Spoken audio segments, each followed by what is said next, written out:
మంది ప్రదక్షిణాలు అలాగే చేస్తారు. రెండు కాగితము పెన్ను ఒకటి పట్టుకుని అంకెలు కొట్టుకుంటూ తిరుగుతూ ఉంటారు. అలా చేయకూడదు.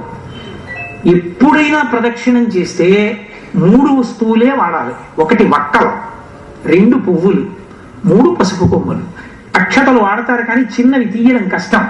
ఈ 3 వాడితే ప్రయోజనం ఏమిటో తెలిసే వాటికి ఒక శక్తి ఉంటుంది. అది అనుగ్రహాన్ని తీసుకుంటుంది తనలోకి. అందుకే వాటికే మంగళ ద్రవ్యములనే ఆ శక్తి ఉంటుంది.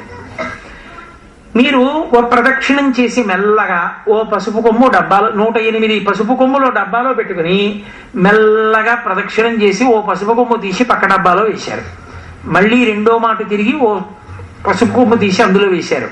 ఈ పసుపు కొమ్ముకు ఒక శక్తి ఉంటుంది. ప్రదక్షిణం చేసినప్పుడు ఈశ్వరానుగ్రహాన్ని తాను పుచ్చుకుంటుంది. మీరు ఆ పసుపు కొమ్ములు తెచ్చి ఇంట్లో పెట్టారనుకోండి, మీ ఇంటిని ఎప్పుడూ కాపాడుతూ ఉంటుంది.